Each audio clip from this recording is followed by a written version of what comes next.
నాకు ఈ మధ్య ఒక వార్త చదివినప్పుడు చాలా బాధ అనిపించింది. ఒక అబ్బాయి చాలా కష్టపడ్డాడు, బిఈ పాస్ అయ్యాడు, 18 లక్షల రూపాయల ఉద్యోగం వచ్చింది, IAS కి వెళ్ళాడు, రాలేదు, he committed suicide. Remember friends, suicide is a permanent solution for a temporary problem. కింద పడ్డం తప్పు కాదు, మళ్ళీ లేవాలి. ఎన్నిసార్లు పడ్డారనేది కాదు లెక్క, ఎన్నిసార్లు లేచారనేది. దానికి best example hour SP has given it. ఒకసారి పడినంత మాత్రాన అదేమి కాదు, ఫెయిల్యూర్ కాదని. మళ్ళీ రాయాలి, మళ్ళీ రాయాలి, మళ్ళీ రాయాలి. సడన్ గా డిస్టర్బ్ అయితే ఎట్టాగండి? ఎంత బ్యాడ్ మెసేజ్ అంటే దానివల్ల యూత్ కి. ఈ మధ్య కాలం అటువంటివి జరిగినప్పుడు నేను చాలా బాధపడ్డాను. గ్రీకు దేవతలు, ఆ రోజుల్లో ఎక్కువగా గ్రీక్స్ లో చాలా ఇంటెలిజెంట్ పీపుల్ ఉండేవారు. గ్రీకు దేవతలంతా ఒకసారి మీటింగ్ పెట్టుకున్నారంట. మనం పొద్దున్నుంచి రోజు తింటున్నాం, పడుకుంటున్నాం, తిరుగుతున్నాం, అని ఎవరికి పని లేదు. అసలు పని లేకపోతే కూడా స్ట్రెస్ పెరుగుతుందండి. మీరు చూడండి, కొంతమంది హౌస్ వైఫ్స్ చాలా లావ్ అయిపోతూ ఉంటారు. ఎందుకు లావ్ అయిపోతున్నారు అంటే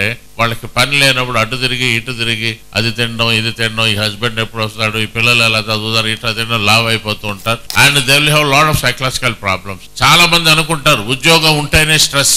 ఏమీ కాదండి, ఉద్యోగం లేనప్పుడే, రిటైర్మెంట్ తర్వాతే ఎక్కువ స్ట్రెస్ ఉంటుంది. సో ఈ దేవతలంతా మీటింగ్ పెట్టుకున్నారు, ఏంటి మనకి ఇలా అయిపోయింది, మనకి పని లేదు అని. అప్పుడు ఒక దేవుడు అన్నట్ట, మనం పని చేద్దాం, ప్రపంచంలో ఎన్నో ఉన్నాయి, అనేక శాఖలు ఉన్నాయి మనకి, మన మినిస్ట్రీస్ లాగే, రైట్? ఒక్కొక్క దేవుడు ఒక్కొక్క శాఖకి ఇన్ఛార్జ్ గా ఉందాం. ఒకళ్ళు చదువుకి ఒక దేవుడు, డబ్బుకు ఒక దేవుడు, చెట్లకో దేవుడు, పొలాలకో దేవుడు, ఇటా ఇటా ఇటా ఇటా ఇటాగా అందరికి పనులు పనిచేశారు. ఒక్కటి మిగిలిపోయింది చివరికి, ఒక పోర్ట్ఫోలియో, దాని పేరు మనశ్శాంతి. ఇది ఎవరు తీసుకుంటారు అని, ఎవరికి వాళ్లే, సార్ మాకొద్దు సార్, మాకొద్దు సార్ అని. ఇప్పటిలాగా నాకు 2 కావాలి, పోర్ట్ఫోలియోలు 3 కావాలి అని కాకుండా మాకు ఉన్నది ఒక్కటే చాలు అని. అప్పుడు ఏం చెయ్యాలి అని ఆలోచించినప్పుడు అందులో ఒక దేవుడు అన్నట్టు, ఒక పని చేద్దాం సార్, దీన్ని తీసుకెళ్లి హిమాలయాల పైన పడేద్దాం, ఎవరంత దూరం వెళ్ళలేరు అని. అప్పుడు మరో దేవుడు అన్నట్టు, పిచ్చివాడ, మానవుడికి తెలివితేటలు ఇస్తున్నాం, రేపు వాడు హెలికాప్టర్ కనబడతాడు, వాడు అక్కడికి వెళ్ళి దాన్ని తెచ్చుకుని వస్తాడు, వాడు పార్టీ పెట్టి వాళ్ళకే ఇచ్చుకుంటాడు. మరి ఏం చేద్దామని, ఒక అడవిలో వేద్దాం, సింహాల మధ్యలో పెడదాం, ఒక చెట్టు మీద దాచుదాం, అప్పుడు ఎవరు వెళ్ళరు అని. పిచ్చివాడ, మరో దేవుడు అన్నాడు, మానవుడికి తెలివితేటలు ఉన్నాయి, వాడికి గన్ కనబెడతాడు, వాడు అక్కడికి వెళ్ళి జంతువులన్నీ చంపి తీసుకొచ్చి వాడు వాళ్ళ ఊర్లో వాళ్ళకే పంచుతాడు అని. బాగా ఆలోచించారు ఏం చేయాలి అని. అప్పుడు ఓ దేవుడు లేచి, ఓ పని చేద్దాం సార్, అక్కడెక్కడ ఎందుకు సార్, వాని బుర్రలోనే పెడదాం, ఆ మనిషి బుర్రలోనే పెడదాం, వాడు పిచ్చివాడు ఎక్కడెక్కడో తిరుగుతూ ఉంటాడు, అక్కడ మనశ్శాంతి ఉంది, ఇక్కడ మనశ్శాంతి ఉంది, ఇక్కడ ఉంది, వాడి దగ్గర ఉందనేది వాడికి తెలియదు. మనందరికీ గుర్తుపెట్టుకోండి, pleasure and pain both are within. మీరు దాన్ని యాక్సెప్ట్ చేసే తీరును బట్టి ఉంటుంది.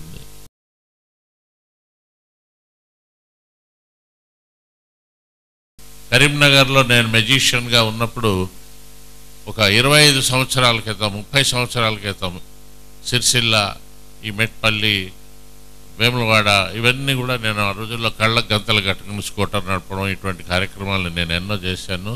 నన్ను ఒక మెజిషియన్గా కానీ, తర్వాత కొన్ని స్టేజెస్లో హిప్నాటిస్ట్గా కానీ కరీంనగర్ నిలబెట్టింది నన్ను. I'm ever grateful to Karimnagar. So ఈరోజు మనం మాట్లాడుకునే సబ్జెక్ట్ ఒత్తిడి కూడా వరమే. ఈ టైటిల్ వినడానికి ఏమిటిది, ఈయన ఇట్లా పెట్టాడు, అసలు ఒత్తిడి అనేది న్యూసెన్స్ కదా, దాన్ని బ్లెస్సింగ్ అంటాడేంటి అని.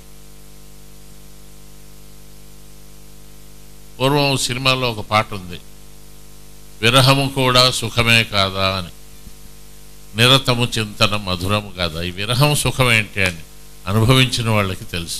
ఒక మనిషి గురించి పదే పదే ఆలోచించడం అని, అందులో ఒక ఆనందాన్ని. అదేవిధంగా stress is also a blessing. If you have stress you will get motivated. Stress అనే మాట చెప్పకపోయినా జోయల్ గారు ఈరోజు మాట్లాడింది, ఆయన ఎంత స్ట్రెస్ అనుభవించాడు. ఒక పక్క ఫ్రెండ్స్ అద్భుతాలు చేస్తున్నారు, 15 లక్షలు 20 లక్షల జీతాలు. తండ్రిని ఫ్రెండ్స్ వచ్చి, ఏంటి మీ వాడు ఏదో ఉద్యోగం చేయొచ్చు కదా అని చెప్తున్నారు. ఫస్ట్ టైం ఫెయిల్ అయ్యాడు, సెకండ్ టైం ఫెయిల్ అయ్యాడు, థర్డ్ టైం ఫెయిల్ అయ్యాడు. ఎంత స్ట్రెస్ అనుభవించి ఉంటాడో మీరు గుర్తుపెట్టుకోండి. నాకు ఈ మధ్య ఒక వార్త చదివినప్పుడు చాలా బాధ అనిపించింది.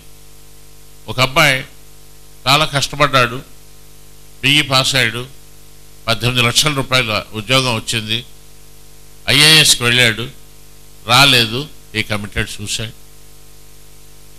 Remember friends, suicide is a permanent solution for a temporary problem. కింద పడ్డం తప్పు కాదు, మళ్ళీ లేవాలి. ఎన్నిసార్లు పడ్డారనేది కాదు లెక్క, ఎన్నిసార్లు లేచారనేది. దానికి best example our SP he's given it. ఒకసారి పడినంత మాత్రాన అదేమి కాదు, ఫెయిల్యూర్ కాదని మళ్ళీ రాయాలి, మళ్ళీ రాయాలి, మళ్ళీ రాయాలి. సడన్గా డిస్టర్బ్ అయితే ఎట్టాగండి? ఎంత బ్యాడ్ మెసేజ్ అంటే దానివల్ల యూత్కి. ఈ మధ్యకాలం అటువంటివి జరిగినప్పుడు నేను చాలా బాధపడ్డాను. సినిమాల్లో చాలా మంచి వేషాలు వేశారు రంగనాథ్, అవకాశాలు తగ్గిపోయాయి. తెలిసిన వాళ్ళు కూడా మొహం చాటేశారు, సూసైడ్ చేసుకున్నాడు.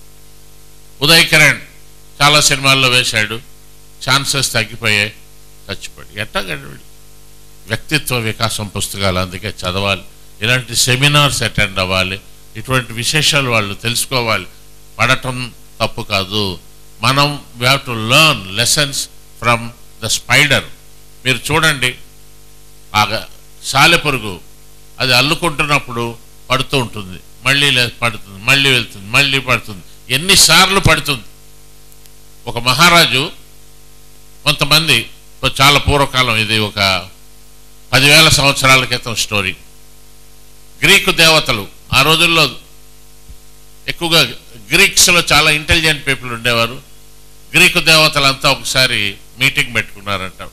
మనం పొద్దున్నుంచి రోజు తింటున్నాం, పడుకుంటున్నాం, తిరుగుతున్నాం, అని ఎవరికి పని లేదు.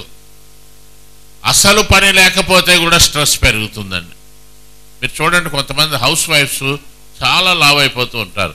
ఎందుకు లావ్ అయిపోతున్నారు అంటే, వాళ్ళకి పని లేనప్పుడు అటు తిరిగి ఇటు తిరిగి అది తినడం, ఇది తినడం, ఈ హస్బెండ్ ఎప్పుడు వస్తాడు, ఈ పిల్లలు ఎలా చదువుతారు, ఇట్లా తినడం, లావ్ అయిపోతూ ఉంటారు.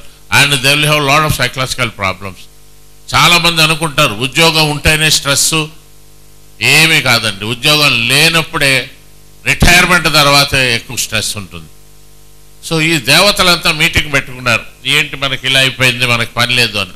అప్పుడు ఒక దేవుడు అన్నట్ట, మనం పని చేద్దాం, ప్రపంచంలో ఎన్నో ఉన్నాయి, అనేక శాఖలు ఉన్నాయి మనకి, మన మినిస్ట్రీస్ లాగే, రైట్?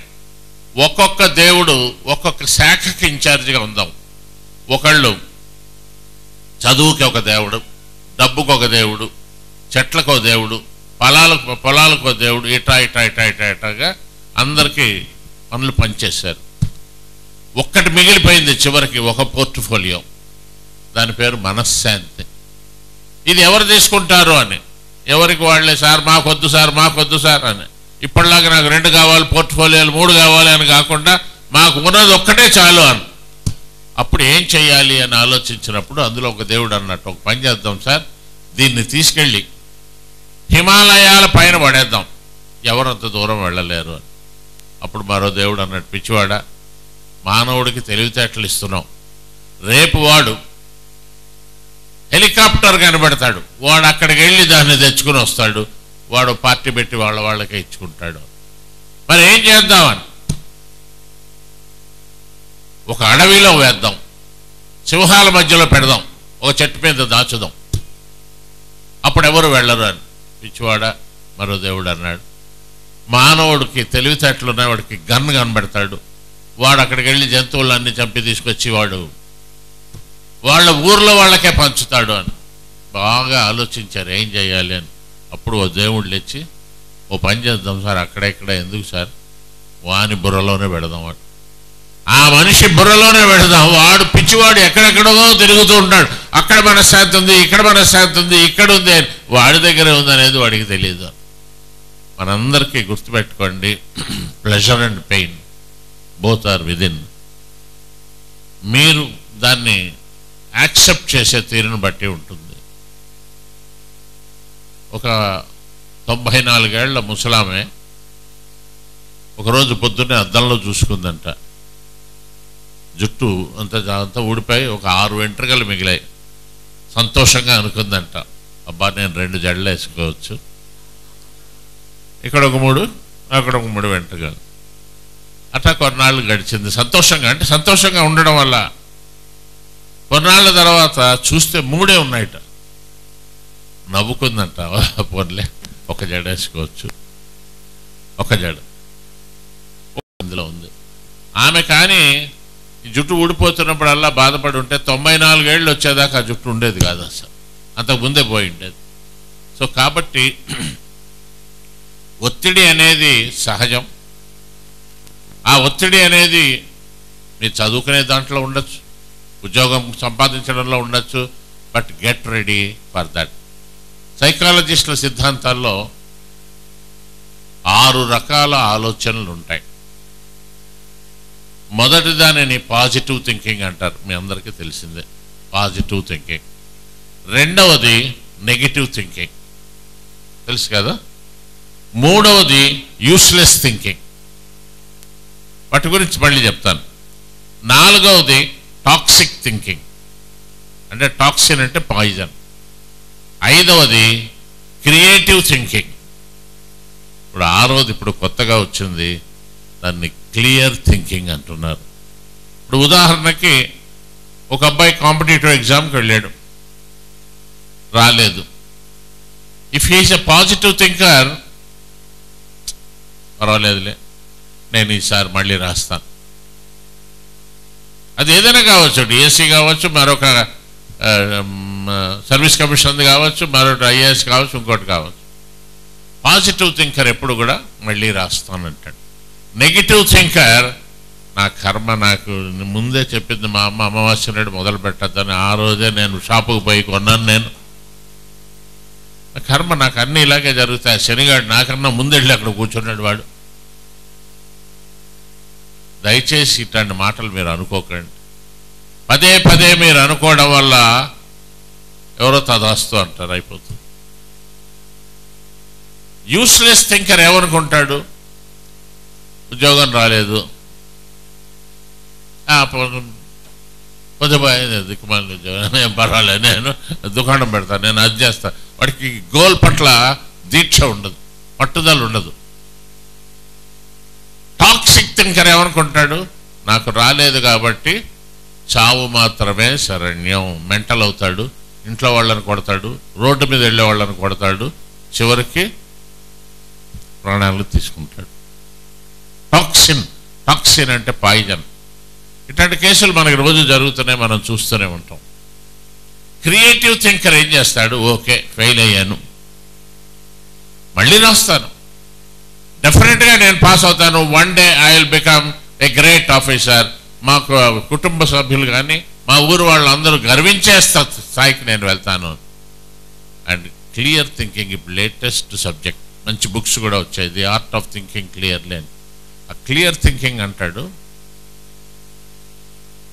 ఎగ్జామ్ ఫెయిల్ అయ్యాడు, రాలేదు, అతను అంటాడు, అసలు నేను కరెక్ట్గా ప్రిపేర్ అయ్యానా,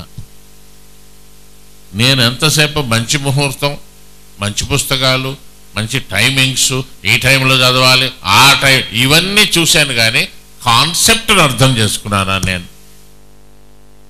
కాన్సెప్ట్ని నేను అర్థం చేసుకోకుండా ఏమైనా సరే నాకు రావాలి రావాలి రావాలి రావాలి, ఎందుకు వస్తుందండి? So always try to be like a positive thinker or clear thinker. నేను ఎంఏ సైకాలజీ పాస్ అయిన తర్వాత, అప్పుడు మాకు ఎంత ఉద్యోగాలు లేవు, బట్ అయినా ఒక కంపెనీ బిఈఎంఎల్ అనే కంపెనీ వాళ్ళు అనౌన్స్ చేశారు, పబ్లిక్ రిలేషన్స్ ఆఫీసర్. నేను జర్నలిజం కూడా చేశాను అప్పుడు, సైకాలజీ అండ్ జర్నలిజం ఉద్యోగం. హైదరాబాద్లో ఇంటర్వ్యూ అయింది, సెలెక్ట్ అయ్యాను. బెంగళూరు, ఇది బిఈఎంఎల్ కోలార్ గోల్డ్ ఫీల్డ్స్ దగ్గర ఉంటుంది, భారత్ ఎర్త్ మూవర్స్ లిమిటెడ్. రెండవది సెకండ్ ఇంటర్వ్యూ అక్కడ బెంగళూరు, అక్కడ కూడా సెలెక్ట్ అయ్యాను. 1973 ఐ వాజ్ వెరీ హ్యాపీ. ఇక ఫైనల్ ఇంటర్వ్యూ కోలార్, అక్కడికి వెళ్ళాను. అప్పటికే అందరూ అన్నారు ఫైనల్గా ఫిల్టర్ చేయగా నువ్వు ఒక్కడవే మిగిలేవని. ఇక నాకే వస్తుంది ఆ జాబ్. అక్కడికి పోగానే వాళ్ళు ఒక్కటే అడిగారు, మీకు కన్నడ మాట్లాడడం వచ్చా అని. అబద్ధం ఏం చెప్తాను నేను, వచ్చు అంటే ఏదో అడిగారు అనుకోండి, ఇక ఆడబిళ్ళ తప్ప మనకేం తెలియదు, రాదు సార్ అన్నారు. then how dare you are? No, you have to interact with the workers here. They all speak Kannada. మీకు రాదు కదా, రాదు, గెట్ లాస్ట్ అన్నారు అమ్మన్నారు.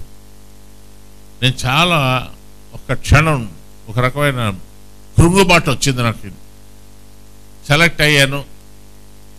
మా అమ్మ కూడా నేను సెలెక్ట్ అవుతానని 100 కొబ్బరికాయలు దేవుడికి మొక్కుకుంది. తమాషా ఏంటో తెలుసునా అండి, ఫస్ట్ నేను చేసింది అక్కడి నుంచి బయటకు వచ్చి ఎస్టీడీ బూత్లో ముందు మా అమ్మకు ఫోన్ చేసి ఆ కొబ్బరికాయలు కొట్టడం మానే. వేస్ట్ అవి, ఎందుకంటే ఆయన ఏం చేయలేదు మనకి. అది కాదురా, మళ్ళీ పిలుస్తారేమని పిలవరు, అయిపోయింది. అక్కడ భాష రావాలి. ఈ భాష వచ్చాక దానికి 100 రోజులు పట్టచ్చు. అప్పుడు మా ఫాదర్ అన్నారు, అరే నీకు రాకపోతే don't get disturb, is a very positive thinker, నీకు ఇంకా వేరే ఉద్యోగం ఏదైనా ఉందేమో, లేకపోతే దేవుడు నీ చేత ఇంకా ఏదైనా గొప్ప పనులు చేయించాలనుకుంటున్నాడేమో, ఇది రాకపోవడం కూడా నీ మంచే అన్నారండి. That really. సో అప్పుడప్పుడు మై డియర్ యంగ్ ఫ్రెండ్స్, మనం అనుకున్నాం మనకి రాదు. ఓ బీటెక్ చదివిన అబ్బాయి కానిస్టేబుల్గా వెళ్ళినప్పుడు రాకపోవచ్చు. నా కర్మ, నాకు కానిస్టేబుల్ ఉద్యోగం కూడా రాలేదు. బీటెక్ వాడు కానిస్టేబుల్ అనుకోవడం ఏంటంటే ఎంత అన్యాయం. అది అంటే తప్పని కాదు, పాపం అది బీఎస్సీ బీఎడ్ చదివిన వాళ్ళు, లేదంటే డిగ్రీ చదివిన వాళ్ళు. నువ్వు బీటెక్ చదివి ఒక జాబ్ గివర్గా, ఒక ఎంటర్ప్రెన్యూర్గా కావాల్సిన వాడివి, నువ్వు పోయి కానిస్టేబుల్గా పనిచేస్తావా? ఎంటెక్ చదివిన వాళ్ళు డిఎస్సీ రాస్తున్నారండి. దుర్మార్గం అనను కానీ ఒక పేదవాడికి అన్యాయం చేశారు అక్కడ. ఆలోచించండి. Set a big goal, setting small goal is a crime. ఎన్నోసార్లు మనకి అబ్దుల్ కలాం గారి గురించి మనం మాట్లాడుకున్నాం. సో మీకు లక్ష్యం ఉండాలి అంటే మాత్రం దాంతోపాటు ఈ స్ట్రెస్ని కూడా యాక్సెప్ట్ చేయడానికి మీరు సిద్ధంగా ఉండాలి. నేను దీనికి ఒక చిన్న ప్రోగ్రాం తయారు చేశానండి. అ ఈ ఉ అని తయారు చేశాను. స్ట్రెస్ రాసుకోండి. అ ఈ ఉ.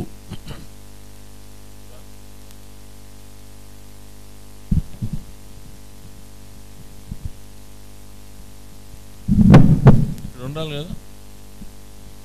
అంటే మనకి స్ట్రెస్ రావడానికి కారణాలు ఏముంటాయి అవి తమాషాగా కుదిరేయండి. అనుమానాలు, నాకు రాదేమో, నేను చేయలేనేమో, ఆ సీట్ ఆల్రెడీ వేరే వాళ్ళకి రిజర్వ్ అయిపోయిందేమో, అది ఆ కులం వాళ్ళకే ఇస్తారేమో. ఇది ఉద్యోగం అనే కాదు, ఎందులో అయినా సరే అనుమానం. మీ అనుమానం నిజం కాదు. మేము చదువుకునే రోజుల్లో సిఏ రాయాలి అంటే అందరూ ఏమనేవారంటే అది మనందరికీ రాదండి, అది బాంబే వాళ్ళకు వస్తుంది, రాజస్థాన్ వాళ్ళకు వస్తుంది, నిజమనుకునేవాళ్ళం. ఐఏఎస్ అంటే లేదు, ఐఏఎస్ ఈసా 3% అంట. వీడు బొంద, వాడికి ఏం తెలుసు అండి 3%, 5%, వాడికి ఏం తెలుసా? నోటుకు వచ్చిన వాళ్ళకి నెగిటివ్ సజెషన్స్. వీళ్ళు శాడిస్టులు అన్నమాట సమాజంలో ఉంటారండి. ఓ మనకి రాదేమో అనుమానం. 2 అనుమానం అంటే మీకు ప్రతిదానికి తనకి తానే అడ్డు పెట్టుకుంటూ ఉంటాడు. నేను అక్కడికి వెళ్తే అలా అవుతుందేమో, ఎగ్జామినేషన్ నేను రాసినా కూడా ఫెయిల్ అవుతానేమో, నా పక్కనే రాస్తున్నవాడు కాపీ కొడుతూ ఉంటాడు చిట్టి పెట్టి, ఆ వాచర్ రాగానే ఆ పేపర్ నా మీద పడేస్తాడేమో, నన్ను జైల్లో పెడతారేమో. ఈ దౌర్భాగ్యుడు వీడికంటే అనుమానం ముందు పుట్టి వీడి తర్వాత పుట్టాడు. వీళ్ళకి ఒత్తిడి ఎక్కువ ఉంటుందండి అనుమానం ఉన్న వాళ్ళకి. ఇటువంటి అనుమానం మనిషి ఒకరోజు నీ కారులో వెళ్తున్నట్ట ఒక ఊరు నుంచి ఇంకో ఊరు. సాయంత్రం 6:30, 7 ఒక హైవేలో ఉండగా కారు ఆగిపోయింది. చూస్తే పంక్చర్ అయింది. దానికి టైర్ వేయాలి. డిక్కీలో చూస్తే టైర్ ఉంది కానీ జాకీ లేదు, అంటే దాన్ని లేపేది లేదు. ఏం చేయాలి? చాలా ఆలోచించాడు. నా కర్మ, నా జాతకం, నేను ముందే అనుకున్నాను. నేను సరిగ్గా బయలుదేరే ముందే మా తమ్ముడు తుమ్మాడు. ఎవడు వాడెవడు తుమ్మితే మన పనులు ఎందుకు ఆగిపోతాయండి? పూర్వం ఎవరైనా తుమ్మితే ఎందుకు ప్రయాణం చేయొద్దు అనేవారంటే, మనం వెళ్తున్నప్పుడు ఇంట్లో ఎవరైనా తుమ్మితే వాళ్ళ ఆరోగ్యం బాగాలేదు, నువ్వు ఎక్కడికో పోతున్నావు కాశీగా రామేశ్వరం, మళ్ళీ తిరిగి వచ్చేసరికి వీడు ఉంటాడో ఉండడో, అందుకని వాడికి ఒక గ్లాస్ మంచినీళ్ళు ఇచ్చి నువ్వు కూడా కొంచెం తాగు అని నీళ్లు తాగి వెళ్ళమనేవారు. సో నేను బయలుదేరే టైంకే మా తమ్ముడు తుమ్మాడు, నా కర్మ, నాకు ఇది. సరే కారు దిగాడు, ఏం చేయాలో తెలీదు. అయితే దూరంగా ఒక ఇల్లు, అక్కడ ఆ ఇంట్లో లైట్ వెలుగుతుంది. సరే అని బయలుదేరుతుంటే